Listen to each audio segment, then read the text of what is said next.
一个年仅10岁的小女孩，为了给自己找个后爸，居然设计让母亲和对方发生关系。这时候你要是同意呢，那皆大欢喜；可要是提上裤子不认人，那就不好意思了。你的生命已经进入了倒计时，当扭曲达到了极致，童真会变成最致命的毒药。相信我，看完这部电影，你绝对会对孩子的世界有一个新的认知。哈喽啊，宝子们，我是想公子。今天咱们来看一部战斗民族的恐怖片《幽人卡》。这部电影和孤儿院很像，同样是讲述孩子的心理扭曲。起初我以为是他抄袭了孤儿院，可当我一看上映时间，我发现我错了，他居然比孤儿院上映的还要早。相比于艾斯特的伪装，这部电影里的主角智商更高，虽然他只有10岁，却靠着自己的天才智商把成年人玩弄于股掌之中。好了，咱们言归正传。爱德华呢是一名大学老师，因为受够了大城市的喧嚣，他带着家人搬到了乡下生活。可没想到开学的第一天，就遇到了一个非常可爱的小萝莉，正是我们的女主幽伦卡。她送给了爱德华一束鲜花，还说这是她和母亲的心意。爱德华转头看去，心里直接咯噔一下，这也太美了吧！只见那女人朱唇轻启，举手投足间透露着妩媚，两人对视一笑，爱德华平静的内心泛起了涟漪。其实这也不能怪他，实在是这女人太漂亮了。但想着自己已经有了家室，他也只能压制内心的躁动，而这一切都被幽伦卡看在眼里。一个邪恶的想法浮现在脑海之中。随后爱德华来到教室，就在他点名的时候，发现班里少了一名同学。爱德华询问原因，可大家却支支吾吾的，仿佛在隐瞒着什么。最后还是幽伦卡说出了真相，他表示那位同学永远都不会来了。这不免引起了爱德华的好奇，为了搞清楚咋回事，他找到了校长。学校给出的结论是，那位同学患有精神病，发病后想烧死学校的老师，后来清醒之后，那女孩就跳楼自杀了。他母亲得知了这个噩耗，因为承受不住打击，精神失常住进了精神病院。得知这一切后，爱德华也没想太多，因为这是女子学校，他以为管理起来很轻松，可结果爱德华错了。这些女学生的叛逆远超他的想象，不仅经常对他冷嘲热讽，有时还会在学校里大打出手。他尚且关心被打的同学，换来的却是一句管你鸟事，这是丝毫不把他放在眼里啊！爱德华彻底凌乱了。身为大城市的知名老师，他哪见过这些调皮鬼？后来爱德华在女儿口中得知，并不是这些孩子缺乏教养，而是另有隐情。Почему плохой? Все знают. Знают что? На них кровь. 而这个血染的大地，代表的就是那名学生跳楼事件。从这以后，诡异的事就开始发生了。爱德华呢，晚上做起了噩梦，梦见的全是那个学生跳楼的场景。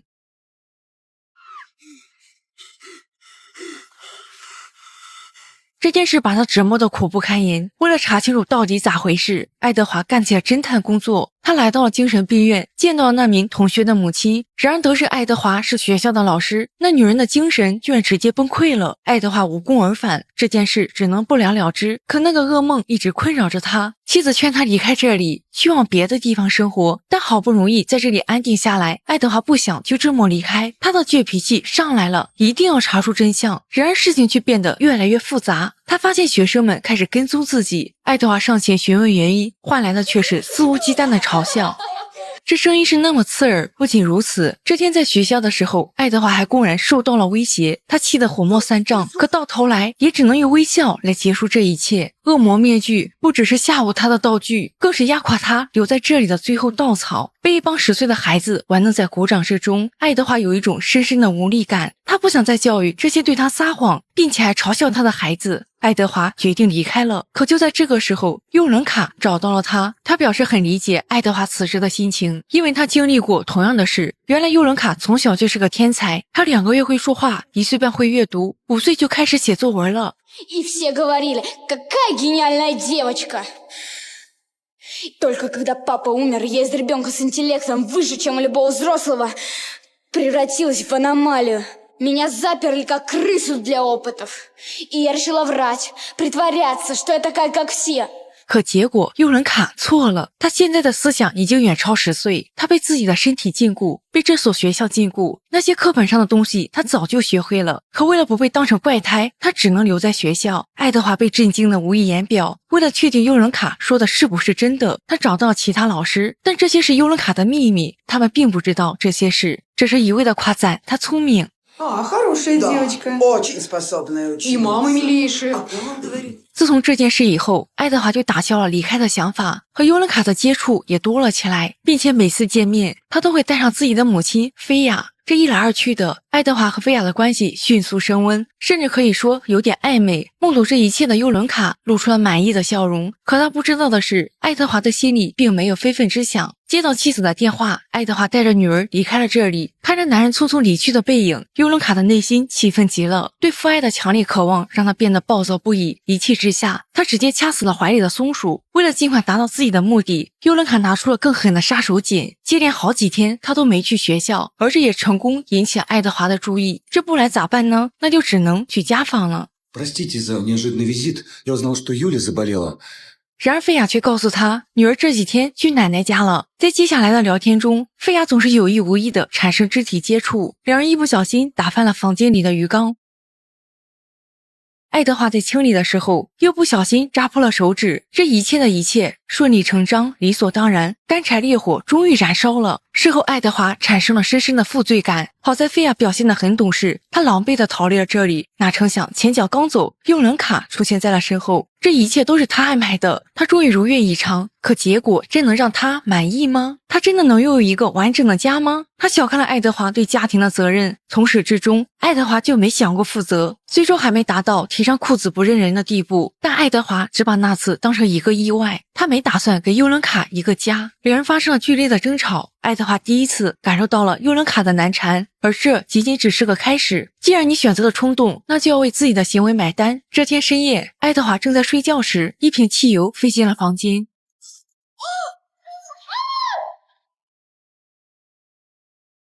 好在爱德华反应及时，一家人并没有大碍。他知道这是尤伦卡干的，不过爱德华自知理亏，所以并没敢声张。他以为尤伦卡发现完了就会放过自己，殊不知这只是他的一厢情愿。当天晚上，尤伦卡就把女儿约了出去，等爱德华赶过去时已经晚了。一条猎犬出现了女儿。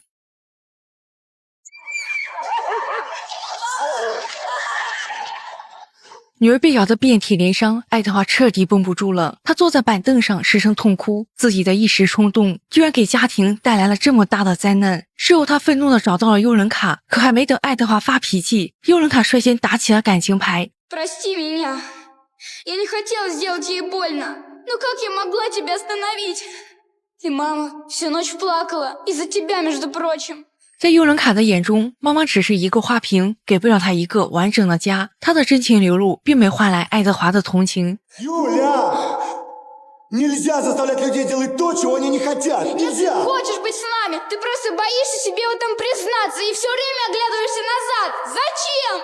爱德华把家庭看得非常重要，让他抛弃家庭去和尤伦卡一起生活，他是做不到的。他希望尤伦卡能放过自己。两人再次发生了剧烈的争吵。事已至此，尤伦卡也看透了一切，这个男人是不会成为家人的，既然得不到，那就毁灭吧。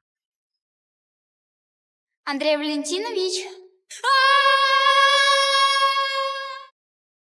爱德华以猥亵罪被关进了监狱，而为了让他得到更严重的惩罚，尤伦卡母女真情流露，悲痛地诉说着爱德华的作案经过。我勒个乖乖，这表情，这情绪，直接给他娘俩安排一个奥斯卡影后。可办案是讲证据的，随后学校开始调查取证，学生们的口供仿佛提前商量好了一样，他们全都表示爱德华经常骚扰他们。碍于他班主任的身份，同学们都敢怒不敢言，这下怎么也解释不清了。爱德华的罪行被稳稳坐实，妻子和女儿失望至极，选择了离他而去。后来经过法院的判决，免除了爱德华的牢狱之灾，但因为这件事，他葬送了职业生涯。此时爱德华已经顾不得这些了，他发疯似的跑回了家里，可妻子和女儿已经离开了。因为自己的一时冲动，他付出了惨痛的代价，落了个事业崩塌、妻离子散的下场。可即便是这样，尤伦卡依旧没打算放过他。深夜，爱德华坐在电脑跟前，他想写下事情的全部经过，可就在这个时候，家里突然停电了。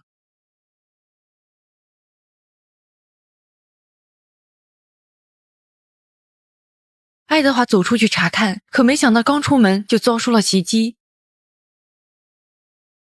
等他再次醒来，已经被牢牢地捆住，尤伦卡就坐在他面前。现在该结束这一切了。尤伦卡说出了所有真相，原来爱德华并不是他第一个目标，在此之前，他盯上了一个来这里旅游的画家，母女俩都很喜欢他。可没过多久，那画家的假期结束了，尤伦卡想让他留下来，可那人也是个提上裤子不认账的家伙。尤伦卡自然不会放他离开，他找到了同学玛丽，玛丽的母亲是个外科医生，靠着这层关系，他成功搞到了麻醉剂。趁着和画家游玩的时候，尤伦卡在水杯里下了药，画家在昏迷中被他扔进了湖里，落了个溺水而亡的下场。而玛丽正是先前那名跳楼的同学，他知道了尤伦卡的糗事，想去曝光，所以落了个跳楼的下场。不得不说，这妮子的心思是真的缜密。可你以为这样就完了吗？当然没有。玛丽的母亲来到这里，自从玛丽去世以后，她的母亲就被送到了精神病院。尤伦卡经常去看望她，并且还给她洗脑，说玛丽之所以会自杀，全怪学校里的老师。这也是上次爱德华去精神病院，玛丽母亲崩溃的原因。而现在尤伦卡为什么让她来这里？你猜到了吗？没错，他需要一个替罪羊，而玛丽母亲无疑是最佳人选。伴随着各种各样的工具从包里拿出，爱德华的下场可想而知。事后尤伦卡把玛丽母亲送回了家里，在临走前，他拿出了一把手枪，并且还擦掉了上面的指纹。经过长时间的洗脑，死亡对于玛丽母亲来说或许是最好的解脱。就这样，一场完美的犯罪制作完成，玛丽母亲自杀了，尤伦卡成为了无辜的目击者。等警方赶到这里时，他那无助的模样让人忍不住心生怜惜。